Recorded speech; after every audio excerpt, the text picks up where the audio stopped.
Swami ji, wait, बहुत सारे लोग वजन को बहुत हल्के में लेते हैं। उनको ये भी समझना चाहिए कि वजन बढ़ने देने से नुकसान बहुत सारे हो रहे हैं, क्योंकि बहुत सारी बीमारियों को आने का न्योता मिल जाता है बढ़ा हुआ वजन।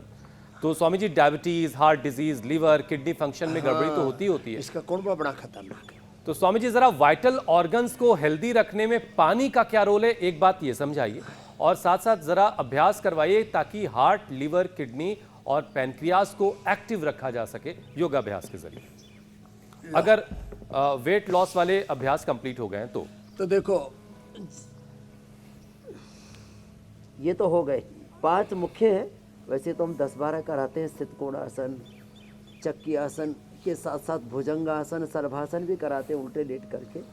खड़े होकर के तिर्यक ताड़ासन, त्रिकोणासन, कोणासन, पाद हस्तासन, सूर्य नमस्कार भी कराते हैं। तो जो जितना कर पाए मैं यथाशक्ति शब्द का प्रयोग करता हूँ।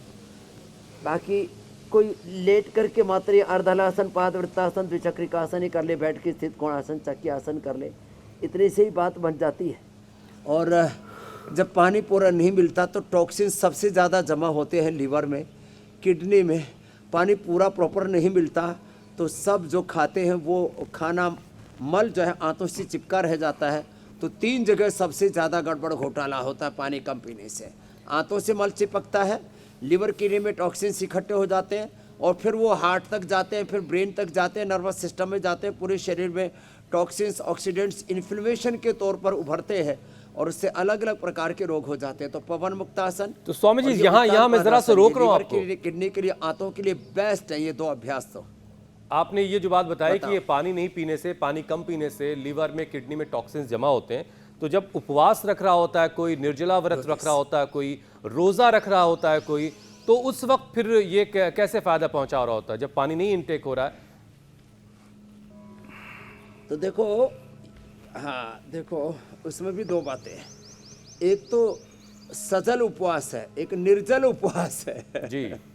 तो निर्जला उपवास में, और एक तो जो जल वाला उपवास है, तो जो उपवास करते हैं ना, तो ये निर्जला उपवास तो कभी कभी होता है।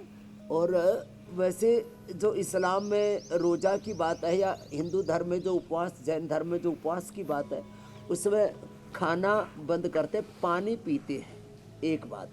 दूसरी बात, इस्लाम में भी जब रोज़ा रखते हैं ना, तो उसमें पानी ज़्यादा पीना चाहिए, खाना कम खाना चाहिए, तो उसकी पूर्ति रात को हो जाती। फिर दिन में जब ये नहीं मिलता तो उपवास के समय फिर हमारी जो ऑटोफेजी है, जो हमारे शरीर के अंदर की जठराग्नि है, ऑटोफेजी, माइटोफेजी, बॉडी का एपोप्टोसिस, एनाबॉलिज्म, कैटाबॉलिज्म, मेटाबॉलिज्म, हमारी पूरी जठराग्नि, प्राणाग्नि, सप्तधात्वाग्नि, पंचभूताग्नि, जठराग्नि, प्राणाग्नि हमारी इतनी उद्बुद्ध हो जाती है कि सारे इन्फ्लेमेशंस को, टॉक्सिन्स, ऑक्सीडेंट्स को, शरीर के अंदर का इंटरनल जो हाइजीन सिस्टम है वो सुपर एक्टिव हो जाता है। वो इन्फ्लेमेशन को खाता है, वो वात को, वो पित्त को, वो कफ को, वो कैंसर को, वो सारे टॉक्सिन्स को खा जाता है। तो ये दोहरी मार है। तो इसको ऐसे समझना चाहिए कि पानी कम पीना भी खतरनाक है और ज़्यादा पीना भी खतरनाक है।